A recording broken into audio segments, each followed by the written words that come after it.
वो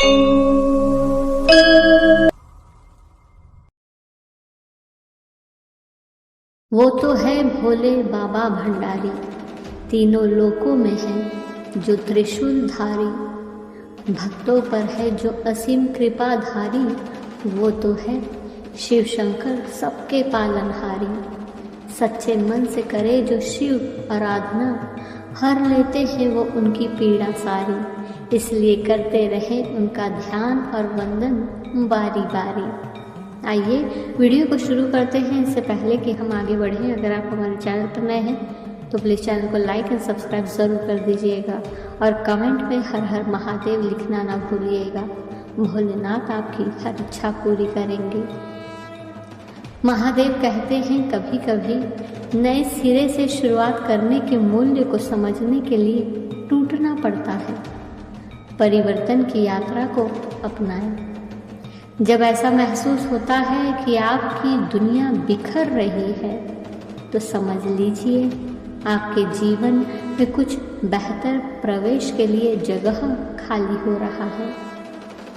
अपने साथ रिश्ते को प्राथमिकता दें।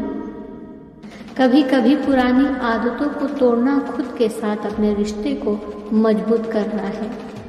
खुद के उस संस्करण से मुक्त होना जो हमें नीचे लाता है, आत्म प्रेम का सबसे साहसी कार्य है।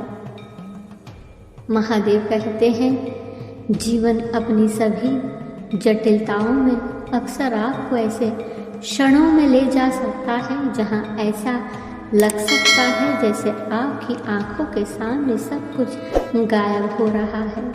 लेकिन याद रहे, विपत्ति के इन समयों के दौरान ही आपकी सबसे अधिक परीक्षा होती है। जब आपके जीवन का ताना बाना आपकी आंखों के सामने बिखरता हुआ प्रतीत होता है। महादेव कहते हैं जीवन के इस भूल भुलैया से गुजरते वक्त एक सरल सत्य को याद रखना आवश्यक है कि एकमात्र क्षण जो आपके पास वास्तव में है वो है वर्तमान। याद रखें, प्रत्येक गुजरता क्षण एक अनमोल उपहार है। इसलिए हर दिन जियो, हर घंटे जियो, उस क्षण में पूरी तरह उपस्थित रहो और क्षण को पूरी तरह से जियो और हर सांस का स्वाद ऐसे लो जैसे कि यह आपकी आखिरी सांस हो। महादेव कहते हैं आपको हर अवसर का लाभ उठाना चाहिए, हर पल को संजोना चाहिए और हर अनुभव को अपनाना चाहिए, क्योंकि इन अनुभवों के माध्यम से ही आप अपने जीवन में अर्थ और उद्देश्य पाते हैं। लेकिन याद रहे, प्रत्येक दिन को पूरी तरह से जीना केवल उस क्षण का लाभ उठाना नहीं है। यह जीवन की आपाधापी के बीच शांति और संतुष्टि पाने के बारे में भी है। यह पहचानने के बारे में है कि सच्ची खुशी बाहरी स्तोत्रों से नहीं बल्कि आपके भीतर से आती है। इसलिए आपके सामने जो भी बुरी से बुरी परिस्थितियां भी क्यों ना हो, उनके बावजूद जियो। महादेव कहते हैं आपके पीछे क्या है और आपके सामने क्या है ये महत्व नहीं रखता। महत्व ये रखता है कि आपके भीतर क्या है। खुशी कोई पहले से बनाई हुई चीज़ नहीं है, यह आपके अपने कार्यों से आती है। उन चीज़ों पर ध्यान केंद्रित करके जो आपको खुशी देती है। महादेव कहते हैं जीवन हमेशा आसान नहीं होता और ऐसे समय भी आते हैं जब आपको कठिनाई और दर्द का सामना करना पड़ता है। लेकिन ऐसे समय में आपको अपने संकल्प पर दृढ़ रहना चाहिए, क्योंकि विपरीत परिस्थितियों के माध्यम से ही आप एक व्यक्ति के रूप में विकसित होते हैं। याद रहे, आपके पास किसी भी स्थिति में अपनी प्रतिक्रिया चुनने की शक्ति है और विपरीत परिस्थितियों में आपका लचीलापन आपकी आंतरिक शक्ति का प्रमाण है। महादेव कहते हैं स्वयं के भीतर की लड़ाइयाँ अक्सर सबसे भयंकर होती है।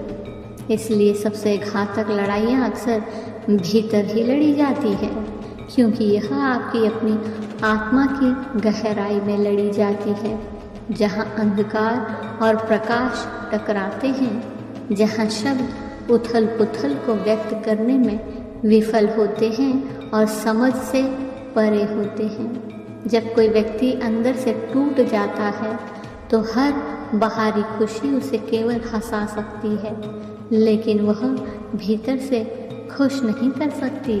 ऐसे वक्त में अपने दुख को छिपाना कायरता नहीं है, इसे उन लोगों से बचाना बुद्धिमानी है जो आपके दर्द के प्रति सहानुभूति नहीं रखते हैं। महादेव कहते हैं, नकारात्मकता से भरी दुनिया में आपके दिमागों के लिए युद्ध का मैदान बनना आसान है, जहां नकारात्मक विचार आपकी शांति और खुशी के खिलाफ युद्ध छेड़ते हैं। जब नकारात्मकता आपको घेरने की धमकी देती है तो यह ज़रूरी है कि आप खुद के साथ बातचीत करें, अपने विचारों को निराशावाद की खाई से दूर सकारात्मकता की रोशनी की ओर ले जाएं। आप देखेंगे कि आपके विचार धीमे हो जाएंगे और आप मजबूत। महादेव कहते हैं, आपका दिमाग उपजाऊ मिट्टी की तरह है जो सकारात्मकता के बीज या नकारात्मकता के खरपतवार का पोषण करने में सक्षम है। चुनाव आपके भीतर है। सचेत रूप से अपने विचारों को आशावाद और आशा की ओर निर्देशित करें। आप एक उज्जवल भविष्य के बीज बोते हैं। धन्यवाद।